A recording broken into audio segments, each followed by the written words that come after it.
बघा विद्यार्थी मित्रांनो, आपलं NMMS चॅप्टर होतं क्षेत्रफळ, त्याचा पार्ट 1 आपण पाहिला. आता पार्ट 2 पाठवत आहे. तो नीट लक्षपूर्वक बघा, उदाहरणं समजून घ्या आणि घरी 2-3दा ते उदाहरणं सोडवा. जोपर्यंत उदाहरण समजत नाही तोपर्यंत तो व्हिडिओ तुम्ही पुन्हा पुन्हा पहा, पण उदाहरणं तुम्हाला स्वतः सोडवता आली पाहिजेत.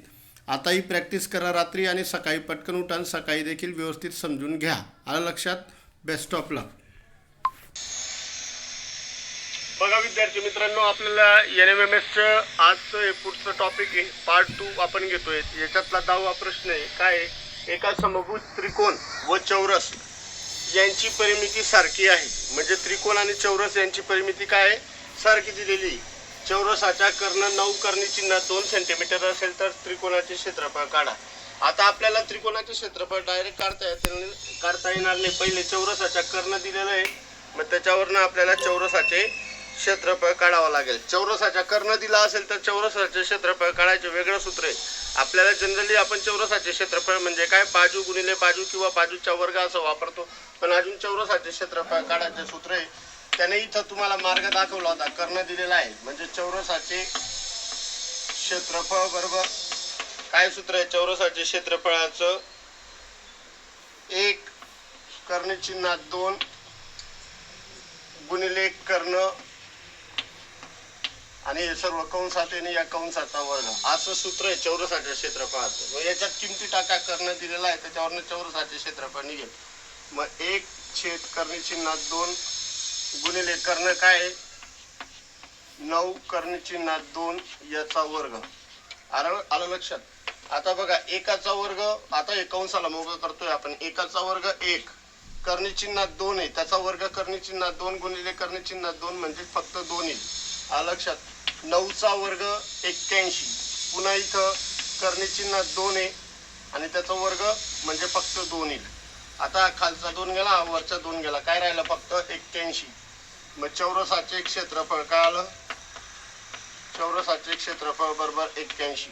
आता काय म्हटलंय त्याने? एका समभुज त्रिकोण व चौरस यांची परिमिती सारखी आहे. परिमिती सारखी म्हणजे त्याची आपल्याला बाजू काढता येईल. आता हे चौरसाचे क्षेत्रफळ आपल्याला मिळालं, याच्यावरनं आपण चौरसाची बाजू काढू. चौरसाचे क्षेत्रफळ म्हणजे काय? बाजूच्या वर्ग. हे दुसरं सूत्र आहे अजून, बरोबर आहे का नाही? बाजूच्या वर्ग. चौरसाचे क्षेत्रफळ आपण काढलं 81 बरोबर बाजू माहित नाही, x वर्ग. दोन्ही बाजूंचे वर्गमूळ काढू. दोन्ही बाजूंचे वर्गमूळ काढू. सो बाजू बरोबर x. बाजू काय आली? बरोबर x बरोबर 81. कसला वर्ग आहे? 9. आता बघा, चौरसाची बाजू आपण 9 काढली, त्याच्यावरनं आपल्याला चौरसाची परिमिती मिळेल. चौरसाच्या चारही बाजू सारख्या मापाच्या असतात. किती बाजू असतात चौरसाला? 4 बाजू असतात. म्हणजे चौरसाची परिमिती काय येईल? 9 अधिक 9 अधिक 9 अधिक 9 9 36. आणि त्रिकोण आणि चौरस यांची परिमिती सारखीच आहे. चौरसाची परिमिती बरोबर त्रिकोणाची, शॉर्टकट लिहितोय, त्रिकोणाची परिमिती. हे दिलेलं आहे त्याने पहिलं स्टेटमेंट त्याचं हे, समभुज त्रिकोण व चौरस यांची परिमिती सारखीच आहे. बरोबर आहे? म्हणजे चौरसाची परिमिती काय काढली आपण? बाजू काय आली? 9 आली. बाजू काय आली चौरसाची? 9.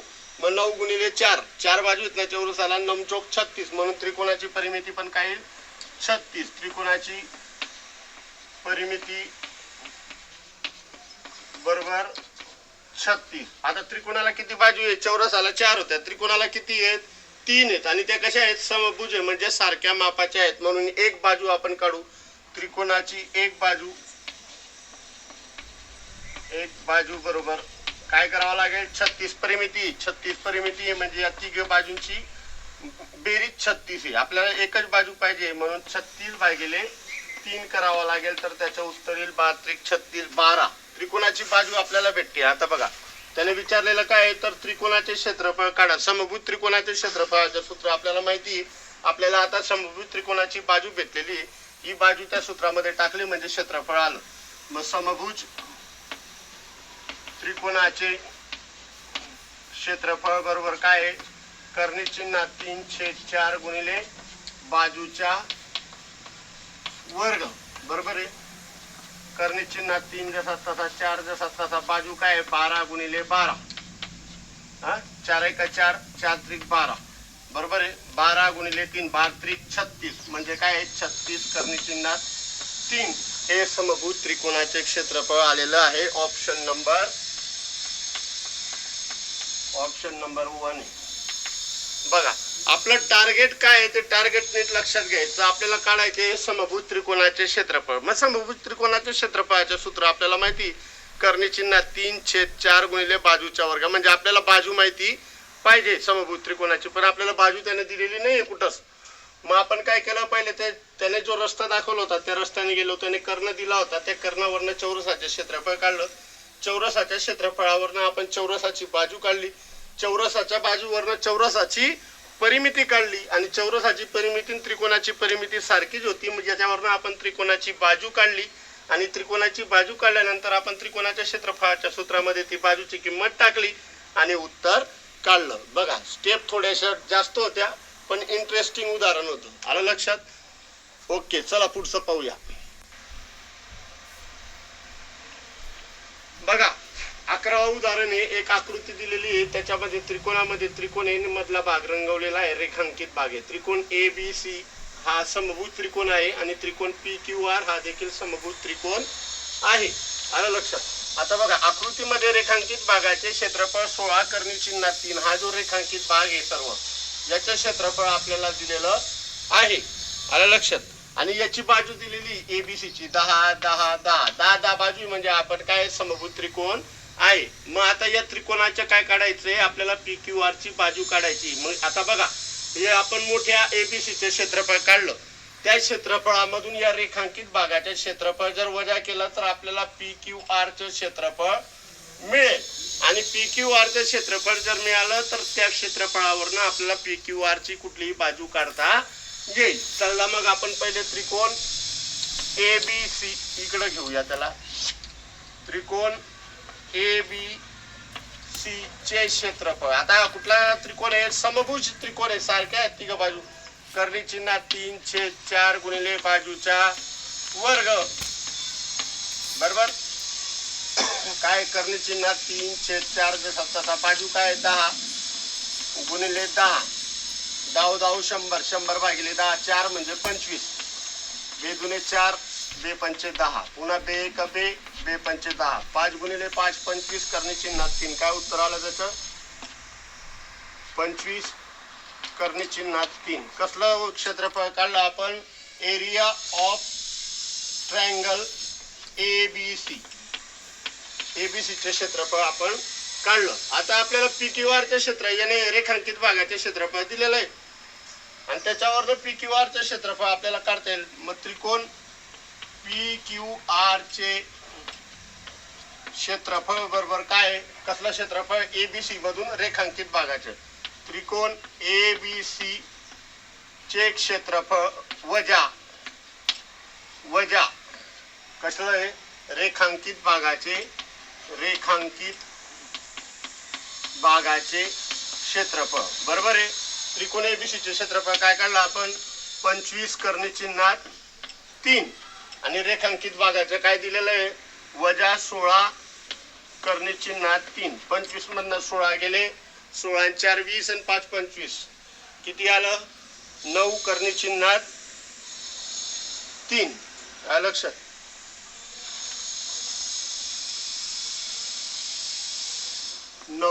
करणी चिन्हात 3.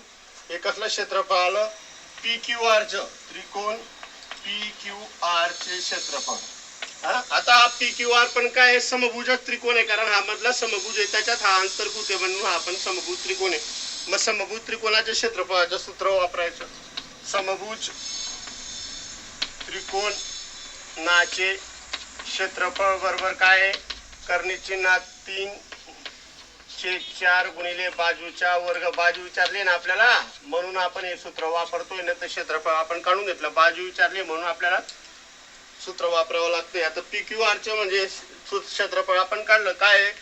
9 करणी चिन्हात 3 बरोबर करणी चिन्हात 3/4 गुणिले बाजू आपल्याला माहित नाही, ती जसं तसं राहू द्या, त्याला x मानलं तरी चालेल, बाजू वर्ग. आता करणी चिन्हात 3/4 इकडे येऊन व्यस्त होऊन गुणायला येईल. म्हणजे काय येईल, दोन हा 4 इकडं गुणेल 9 गुणिले 4 बरोबर. आणि हा करणे चिन्हात 3 जसा तसा, आणि हा करणे चिन्हात 3 कुठे येईल, खाली येईल भागायला बरोबर, बाजू वर्ग बरोबर. आता आकरणे चिन्हात 3 गेला, आकरणे चिन्हात 3 गेला, नम चौक 36, 36 बरोबर बाजू वर्ग. आपल्याला बाजू वर्ग पाहिजे का, नाही, आपल्याला बाजू पाहिजे त्या त्रिकोणाची, म्हणून दोन्ही बाजूंचे वर्गमूळ काढू. दोन्ही बाजूंचे वर्गमूळ काढलं, काय झालं, बाजू बरोबर कसला वर्ग आहे, 36, बाजू बरोबर 6. हे त्याचं उत्तर आहे. पी क्यू आर ची बाजू काय आहे, 6 आहे. त्याने उत्तर दिलेलं आहे का पी क्यू आर ची बाजू 6, कुठं ऑप्शन नाही, त्याचे ऑप्शन चुकलेले आहेत, ऑप्शन चुकलेत, ऑप्शन चुकलेले आहेत. बघा आता आपण या ठिकाणी कुठंच मिस्टेक केलेले नाही, आपलं सर्व बरोबर आहे, त्याचे ऑप्शन 100% चुकलेले आहे. आता एकदम सोपं लॉजिक होतंय. आकृतीमध्ये रेखांकित भागाचे क्षेत्रफळ, या भागाचे क्षेत्रफळ दिलेलं होतं, आणि वरचा जो त्रिकोण होता एबीसी त्याची बाजू दिलेली होती. एबीसी मधून रेखांकित भागाचे क्षेत्रफळ आपण वजा केलं, म्हणजे पी क्यू आर चे क्षेत्रफळ आपल्याला मिळालं. या पी क्यू आर चे क्षेत्रफळ आपल्याला नकोय, आपल्याला त्याची बाजू पाहिजे. मग आपण तिथे समभुज त्रिकोणाच्या क्षेत्रफळाचे सूत्र वापरलं, त्याच्यामध्ये बाजू आपल्याला काढता आली. आलं लक्षात, फार सोपं होतं. अजून आपण पुढचं उदाहरण बघूया. हे बघा, आपल्याला आता 12वा प्रश्न आहे. 880 सेंटीमीटर अंतर कापण्यासाठी एका वर्तुळाकार चाकाचा, जर चाक म्हटलं म्हणजे वर्तुळाकारच राहील, चाकाचे 4 फेरे होतात, तर त्या चाकाची त्रिज्या किती असेल. समजा हे 880 सेंटीमीटर अंतर गृहीत धरा, 880 सेंटीमीटर. हे अंतर कापण्यासाठी चाकाचे किती फेरे होत आहेत, 4. हा पहिला फेरा, हा इथून पुन्हा दुसरा, हा तिसरा, आणि हा चौथा. म्हणजे चाक पूर्ण 4दा गोल गोल फिरून त्या ठिकाणी पोहोचेल. आलं लक्षात. म्हणजे आता 1 राऊंड मारला चाकाने काय केला, 1 राऊंड मारला, 1 राऊंड पूर्ण मारला, असा समजा 1 राऊंड पूर्ण मारला, म्हणजे हा काय झाला, त्या चाकाचा परीघ झाला. काय झाला, परिघाचं काय सूत्र आहे, 2 पाय आर, आपल्याला माहिती बरोबर आहे. आता एवढं अंतरामध्ये किती फेरे मारले, 4 फेरे मारले. मग चाकाच्या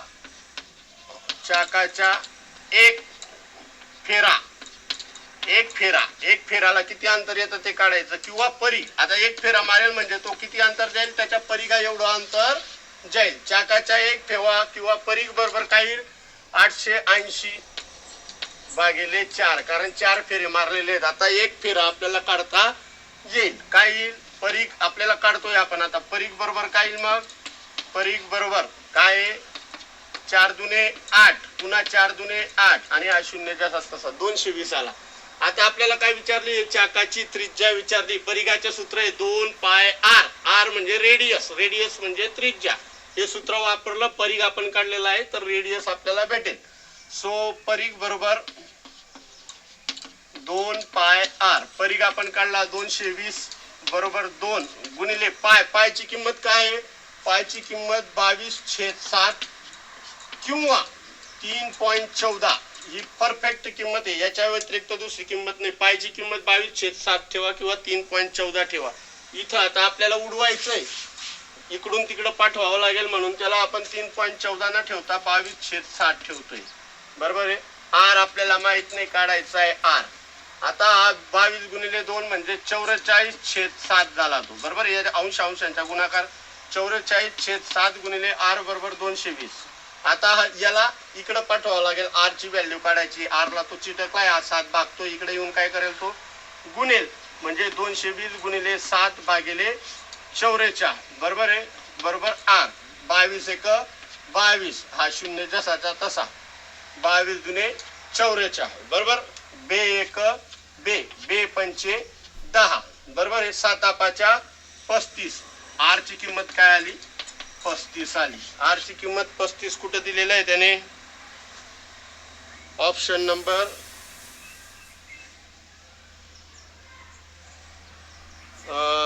कितवं गणित होतंय आपलं, 12वं. Option number 2, option number 2. आलं लक्षात, फार सोपं होतं. आपल्याला काय त्याने एकूण अंतर दिलं होतं, 4 फेरे दिले होते. 4 फेरे दिले होते, त्याच्यावरनं आपण जर त्याला प्रत्येक एक फेरा काढला म्हणजे त्या काय आला, एक फेरा म्हणजे त्या वर्तुळाचा परिघ आला. आलं लक्षात. आणि वर्तुळाचा परिघ आपण काढला, वर्तुळाचा परिघ आपण काढला 220. या परिघामध्ये मग आपण काय केलं, सूत्र वापरलं 2 पाय आर. तिथं आरचा उल्लेख आहे, आर म्हणजे रेडियस, आणि तेच विचारले आपण किमती टाकल्या, इकडनं तिकडं फेकलं. सोपं आहे एकदम, काहीच दम नव्हता. आता चला पुढचं उदाहरण बघूया.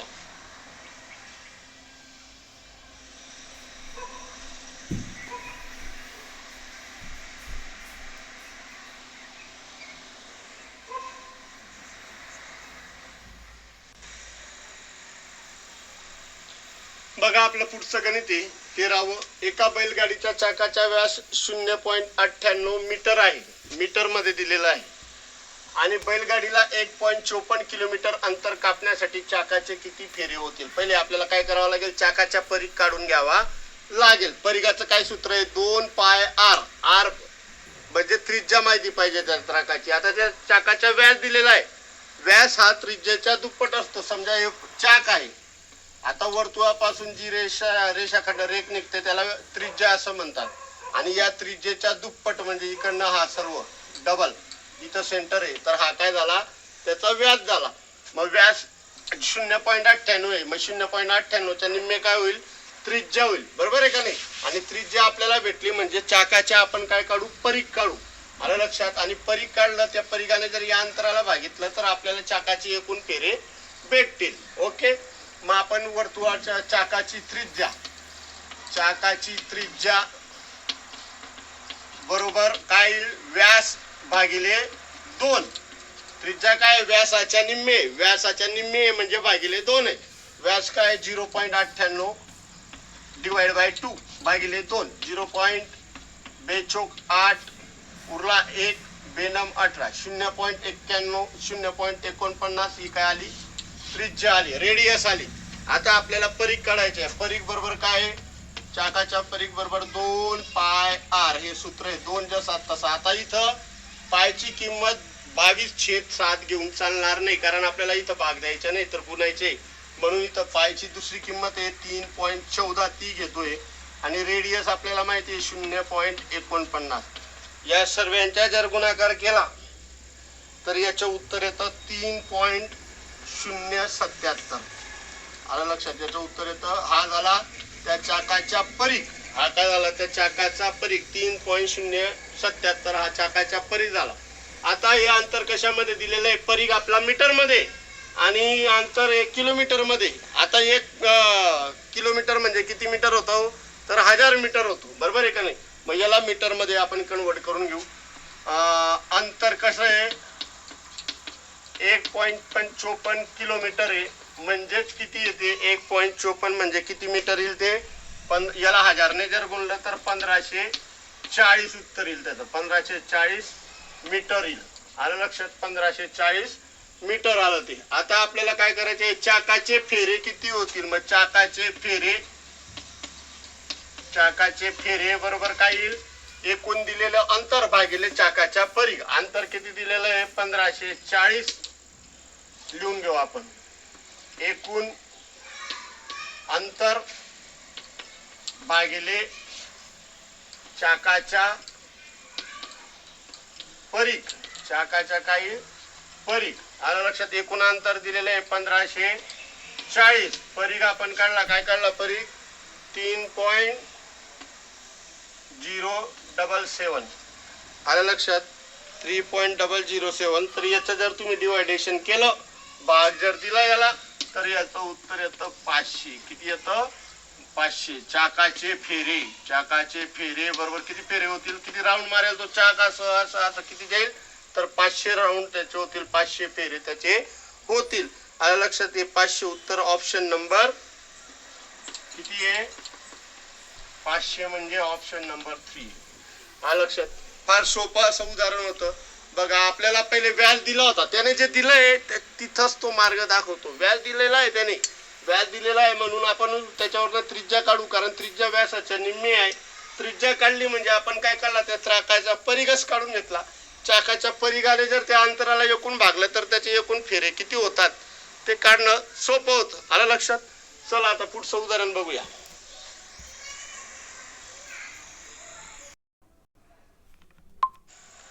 बघा आता पुढचं उदाहरण दिलेलं आहे आपल्याला, उदाहरण क्रमांक 14. एका त्रिकोणाकृती बागेची मापे, बाग कशी आहे त्रिकोणाकृती, त्याची मापे 20, 34, 42 मीटर आहे. 20 मीटर आहे, 34 मीटर आहे, 42 मीटर असून त्याच्या समोर त्रिकोणाकृती मैदानाची मापे 28, 30, 26 मीटर आहेत. तर टिंब मग त्यांचे पर्याय दिलेले आहेत. तर काय काढायचे ते आपण काढू. क्षेत्रफळाच्या तुलना दिलेल्या आहेत तिघ ठिकाणी. आता याचं क्षेत्रफळ आपल्याला काढता येईल. तिघ बाजू वेगवेगळ्या आहेत. मग हिरोचं सूत्र वापरावं लागेल. मग हिरोच्या सूत्रासाठी पहिला आता याचं वेगळं करावं लागेल, याचं वेगळं करावं लागेल. एका त्रिकोणाकृती बागेची मापी, त्रिकोणाकृती बाग बरोबर, आणि इकडे काय त्याचं म्हणून त्रिकोणाकृती मैदान आणि त्रिकोणाकृती मैदान, दोघांचा विचार करावा लागेल. आता इथं काय 20, 34 यस. पहिले काय हिरोचं सूत्र, करणी चिन्हात यस, नंतर यस वजा ए, नंतर यस वजा बी, नंतर यस वजा सी, हे सूत्र आहे बरोबर आहे. त्या कुठल्याही त्रिकोणाच्या तीन बाजू जर डिफरन्स असतील, वेगवेगळ्या असतील, काटकोन त्रिकोण नसेल तर त्याचं हे सूत्र आहे वेगवेगळ्या बाजूंसाठी. आता यस म्हणजे काय, यस म्हणजे अर्धपरिमिती. अर्धपरिमिती म्हणजे काय, या तिघांची बेरीज करायची आणि त्याला भागिले 2 जर केलं तर आपल्याला यस मिळतो. मग यस ची व्हॅल्यू काय, इथं या तिघांची बेरीज येते 96. काय येते 20, 34, 42 ची बेरीज 96. 96 भागिले जर 2 केलं, यस बरोबर तिघांची बेरीज 20 अधिक 34 अधिक 42, काय येते त्यांची बेरीज 96 आणि त्याला भागिले 2 जर केलं तर बेचोक 8, बेचोक 8 उरला 1, बे 8 16, 48 येते. यस बरोबर, हे पुसून टाकू. हे साहेब आधी करून ठेवायचं, आपल्याला सूत्र लिहिलं गेलं होतं म्हणून पुसावं लागतंय, नाही तर आधी हे करायचं आणि मग सूत्र टाकायचं होतं. तर यस बरोबर काय 48 लक्षात ठेवा. यस ची किंमत म्हणजे अर्ध परिमितीची किंमत आपण 48 काढली. मग 48, आता इथं पुन्हा यस वजा ए 48. आता ए म्हणजे कुठली एक बाजू, ए म्हणजे 20 घेतला बरोबर. नंतर यस वजा बी, यस म्हणजे काय 48 आपण काढलं, त्याच्यातनं 34 वजा केले. नंतर पुढे यस वजा सी, यस वजा सी, यस वजा सी म्हणजे काय, यस वजा सी म्हणजे 42 वजा आपलं 48 वजा 42, हा लक्षात. पुढं एक उदाहरण असं आहे सेम, पुढे येतंय ते उदाहरण, मी तेच पाहत होतो. तर बघा 48 जसाचा तसा हा 48 जसाचा. 48 मधून 20 गेले, किती राहिले 0, 8तनं 0 गेले 8 जसा तसा. 4तनं 2 गेला 2, 28 बरोबर आहे. 48 4तनं 8तनं 4 गेले 4, 4तनं 3 गेला 1, 14. पुन्हा 8तनं 2 गेले 6, 4तनं 4 गेला 0, 6 बरोबर आहे. या सर्व जत्रांचा गुणाकार करायचा आहे स्क्वेअर रूट मध्ये आणि त्याचं वर्गमूळ काढायचंय. आलं लक्षात. त्याचं वर्गमूळ बघायचंय म्हणजे त्या त्रिकोणाचे क्षेत्रफळ येईल. तसंच याच्याही मैदानाचं क्षेत्रफळ तुम्ही काढायचंय. दोघं क्षेत्रफळांची तुलना करायची, कोणाचं मोठं आहे आणि कोणाचं छोटं आहे. आलं लक्षात. अशा पद्धतीने याचे क्षेत्रफळ आपण आता पुढे काही घेत नाही, पण असंच सेम आहे. याचे क्षेत्रफळ काढा, तसंच याचंही क्षेत्रफळ काढा त्रिकोणाचं. दोघं क्षेत्रफळांची तुलना करा, कुठलं मोठं आहे कुठलं छोटं आहे तुमच्या लक्षात येईल. आलं लक्षात. चला पुढचं उदाहरण आता बघूया. लक्षात. ओके.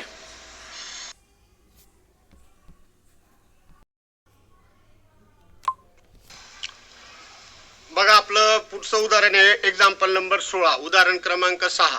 एक समांतरभुज चौकोनाच्या लगतच्या बाजू 30 सेंटीमीटर आणि 14 सेंटीमीटर असून त्याच्या कर्ण 40 सेंटीमीटर लांबीचा असेल तर चौकोनाचे क्षेत्रफळ काढा. आता समांतरभुज म्हणजे याचा अर्थ काय आहे, समोरासमोरील बाजू सारख्या मापाच्या असतात, त्याला समांतरभुज चौकोन असं म्हणतात. उदाहरणार्थ चौरस आहे, आयत आहे. आयताच्या समोरासमोरील बाजू कशा असतात, सारख्या मापाच्या असतात. आयत म्हणजे काय, विटेचा आकार बरोबर आहे. वीट बघा, विटेच्या समोरासमोरील बाजू सारख्या मापाच्या असतात म्हणजे समांतरभुज चौकोन आणि आयत याच्यामध्ये फार मोठा फरक नाही. तर आपण एक समांतरभुज चौकोन काढू. त्याने म्हटल्याप्रमाणे हा झाला समांतरभुज चौकोन. हा लक्षात. आणि तिथं त्याचा एक कर्ण, इथून कर्ण काढायचा आहे म्हणजे हा कर्ण इथं गेला बरोबर आहे. याला नाव देऊ आपण ABCD. ओके, याला नाव दिलं ABCD. लगतच्या बाजू काय 30 आणि 40 म्हणजे ही 30 आहे आणि ही 14 आहे. 40 नाही 14, 30 आणि 14 आहे आणि कर्ण दिलेला आहे 40. कर्ण काय दिलेला आहे 40. आता कर्ण इथं पण लागू होतो आणि या त्रिकोण याच्यामुळे काय कर्णामुळे दोन भाग झाले समांतरभुज चौकोनाचे. कुठला भाग झाला? दोन त्रिकोण झाले. त्रिकोण ए सी डी हा पहिला त्रिकोण झाला आणि ए बी सी हा दुसरा त्रिकोण झाला. आता कुठल्याही एका त्रिकोणाचे क्षेत्रफळ जर काढलं तर तेच क्षेत्रफळ दुसऱ्या त्रिकोणाचं येणार आहे आणि म्हणजे या दोघा त्रिकोणांच्या क्षेत्रफळांची जर बेरीज केली तर ते या चौकोनाचे क्षेत्रफळ येणार आहे. आता इथं या त्रिकोणामध्ये आपण त्रिकोण एडीसी किंवा एसीडी त्रिकोण एसीडी मध्ये याचा विचार करू. आता इथं बाजू वेगवेगळ्या आहेत बघा, 14 आहे, 30 आहे, 40 आहे. काटकोन त्रिकोण पण नाही येतो. मग आपण हिरोचं सूत्र मागे वापरलं काय? यस. यस म्हणजे अर्ध परिमिती काढू आपण. अर्ध परिमिती म्हणजे तिघ बाजूंची बेरीज भागिले 2. 14 अधिक 40 अधिक 30. 14 अधिक 40 अधिक 30 यांची सर्वांची बेरीज करायची. 14, 40, 30 किती आलं? त्याचं उत्तर 84 आणि त्याला भागिले 2. अर्ध परिमिती म्हणजे सर्व तिघ बाजूंची बेरीज, त्याला भागिले 2 म्हणजे 84 भागिले 2. 84 भागिले 2 बरोबर किती आलं? बे चौक 8, बे दुने 4, 42. काय आलं?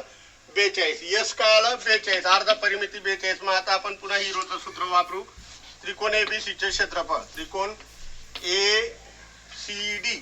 एसीडी चे क्षेत्रफळ आपण काढतोय. त्रिकोण एसीडी चे क्षेत्रफळ बरोबर यस कंसात यस वजा ए, दुसऱ्या कंसात यस वजा बी, दुसरी बाजू यस वजा सी. आता हे ए बी सी म्हणजे काय? यस ए म्हणजे कुठली पहिली बाजू, बी म्हणजे दुसरी बाजू आणि सी म्हणजे तिसरी बाजू. कुठली बाजू तुम्ही घेऊ शकतात. आता बघा यस यस काढला आपण. काय काढलाय? 42. पुन्हा यस वजा ए, यस म्हणजे काय? 42 वजा 14, ए 14 बाजू घेतली. यस वजा बी म्हणजे 42 वजा 40 घेतलं बरोबर. आणि पुन्हा यस वजा सी म्हणजे काय? 42 वजा 30 घेतलं बरोबर आहे. वजा बाकी करून घेऊ यांची आपण. पुन्हा स्क्वेअर रूट मध्ये 42 जसाचा तसा. 42 मधून 14 गेले. 42 मधून 14 गेले तर किती राहतात? 28 राहतात. किती राहतात? 28 राहतात. इथं 42 मधून 40 गेले 2 राहतात. 42 मधून 3 गेले 12 राहतात. आणि या सर्वांच्या जर तुम्ही गुणाकार केला 42 आता एक कंसामध्ये आहेत म्हणजे काय आहेत? एकमेकांना गुणतायत. चिन्ह दिसत नसलं ते लपलेलं आहे गुणाकाराचं चिन्ह. म्हणजे 42 गुणिले 28 गुणिले 2 गुणिले 12 या सर्वांचा जर गुणाकार केला तर उत्तर येतं तुमचं काय? काय उत्तर येतं? 282224, 28224 हे उत्तर येतं. आणि याचं जर वर्गमूळ काढलं तर याचं वर्गमूळ येतं त्रिकोण एबीसी चे क्षेत्रफळ, एसीडी चे क्षेत्रफळ काय येतं? 168 उत्तर येतं. 168 उत्तर येते. याचे आपण क्षेत्रफळ काढलं सर्व. हे क्षेत्रफळ काढलं 168. आता हे 168 आलं म्हणजे हे पण 168च येईल. आणि या दोघांची बेरीज केली म्हणजे त्या चौकोनाचे क्षेत्रफळ मिळालं. मग चौकोनाचे क्षेत्रफळ आता ते पुढं आपण मांडून घेऊ. इथं साईडला इथं जागा नाही आपल्याकडं. तर चौकोनाचे क्षेत्रफळ बरोबर काय आहे? त्रिकोण एसीडी चे क्षेत्रफळ गुणिले 2 डबल इंदच आहे. 168 गुणिले 2, 168 गुणिले 2 बरोबर किती येतात? 168 गुणिले 2 केलं तर 336 उत्तर येतं. आणि 336 हे याचं क्षेत्रफळ आहे. आणि 336 हा ऑप्शन नंबर 2 आहे. बघा आपण माग पण हिरोचं सूत्र वापरलं होतं. कुठल्याही त्रिकोणाचे क्षेत्रफळ काढायचा जर आपल्याला वेगवेगळ्या बाजू दिल्या असतील तर आधी त्याची अर्ध परिमिती म्हणजे यस काढायची. अर्ध परिमिती काढल्यानंतर आपण हे हिरोचं सूत्र म्हणतात. याला कुठलं सूत्र म्हणतात? हिरोचं सूत्र. हे सूत्र वापरायचं, सोडवायचं आणि मग त्याला स्क्वेअर रूट मधून त्याचा वर्गमूळ काढला आपण तर याचा हे स्क्वेअर रूट मध्ये एवढं रामायण म्हणजे याचं वर्गमूळ काढायचं आहे. याचं वर्गमूळ काढला आपण 168 आणि 168 हा एकटा आला. इकडे बी 168 त्याचं डबल म्हणजे ते उत्तर आलं. एकदम सोपं होतं. आलं लक्षात? चला पुढचं पाहूया. बघा पुढचं उदाहरण आहे आपलं. हे उदाहरण कितवं आहे? 17वं. कितवं आहे? 17वं. एक चौरस व आयताचे क्षेत्रफळ समान आहे. चौरस आणि आयताचे क्षेत्रफळ काय आहे? सारखं आहे. आणि त्यांची परिमिती म्हणजे काय? चारही बाजूंची बेरीज. त्यांची परिमिती एक्स आणि वाय असेल तर मग 4 ऑप्शन दिलेले आहेत. त्याच्यात कंपॅरिझन करायची. कुठलं मोठं आहे कुठलं छोटं आहे. आता बघा आपण पहिले आता काय काढू? चौरस काढून घेऊ. चौरसाच्या काय चारही बाजू सारख्या मापाच्या असतात. हा चौरस आहे, बरोबर आहे. आणि चौरसाच्या परिमितीचं काय, चौरसाच्या क्षेत्रफळाचं काय सूत्र आहे, बाजूच्या वर्ग. बाजूच्या वर्ग हे याचं सूत्र आहे. आता समजा बाजू इथं आपण 4 घेतली तर इथंही 4 येईल, इथंही 4 येईल, इथंही 4 येईल. बाजूच्या वर्ग म्हणजे काय, या चौरसाचे क्षेत्रफळ 16 आलं. ओके, या चौरसाचे क्षेत्रफळ काय आलं, 16 आलं. आणि इकडं चौरसाचे क्षेत्रफळ आणि आयताचे क्षेत्रफळ समान आहे. आता इकडे एक आयत घेतला. आयताच्या क्षेत्रफळाचं काय सूत्र आहे, लांबी गुणिले रुंदी, म्हणजे त्याची लांबी आणि रुंदी यांचा गुणाकार 16 आला पाहिजे. आलं लक्षात. लांबी 8 घेतली, रुंदी 2 घेतली, इकडे 2 आहे म्हणजे इकडे 2 इकडे 8, बरोबर. आता आयताचे हा झाला आयत, यांचे क्षेत्रफळ समान आहे. आयताचे क्षेत्रफळ बरोबर काय आहे, लांबी गुणिले रुंदी, बरोबर लांबी काय आहे 8 आणि रुंदी काय आहे 2, बरोबर 16. आलं लक्षात. बघा त्याचं जे स्टेटमेंट आहे ते आपण असं मांडून घेतलं. काय, चौरस व आयताचे क्षेत्रफळ समान आहे. चौरसाचे क्षेत्रफळ पण 16 आहे, आयताचे क्षेत्रफळ पण 16 आहे. आता त्यांची परिमिती, आता चौरसाची परिमिती काय आहे, चारही बाजूंची बेरीज. चौरसाची परिमिती काय येईल, चौरसाची परिमिती बरोबर 4 गुणिले बाजू, 4 गुणिले बाजू, चारही बाजूंची बेरीज 4 गुणिले 4, बाजू काय आहे 4 आहे, 4 चौक 16. परिमिती काय आली चौरसाची 16 आली, बरोबर. आणि चौरसाची परिमिती म्हणजे काय, त्यांची परिमिती अनुक्रमे एक्स व वाय. एक्स काय आहे, चौरस आहे, म्हणजे याची परिमिती काय आहे, एक्स बरोबर 16 आलं. ओके, ही चौरसाची परिमिती त्याने म्हटल्याप्रमाणे. ओके, आता आयताची परिमितीचं सूत्र आहे. काय आयताच्या परिमितीचं सूत्र, ते पाठ असेल तर प्रॉब्लेम नाही, पाठ नसेल तर पाठ करा. आयताची परिमिती बरोबर 2 कंसात लांबी अधिक रुंदी, हे सूत्र आहे. 2 जसाच्या तसा, लांबी दिलेली आहे 8 आणि रुंदी दिलेली आहे 2. 8 आणि 2 10, 2 कंसात 10, म्हणजे हा कंसात 10 आहे, म्हणजे हा 2 या कंसाला गुणतोय, म्हणजे परिमिती आहे वाय 20. आणि ती परिमिती काय आहे, आयताचे परिमिती वाय, वाय बरोबर 20. कुठला मोठा आहे कुठला छोटा आहे, बघा एक्स 16 आहे आणि वाय 20 आहे. कुठला ऑप्शन येईल मग तिथं, एक्स लेस दॅन वाय किंवा Y is greater than lane. Option number 3 येईल. आलं लक्षात. ऑप्शन नंबर काय येईल, 3 येईल. अतिशय सोपं होतं. चला आता पुढचं बघूया. पाऊस पडायचे चिन्ह आहेत. 2 राहून जातील आपल्या असं वाटतंय मला. आलं लक्षात. ते वर्गात घेऊन घेऊ आपण, एवढं करून घ्या. आलं लक्षात. ओके.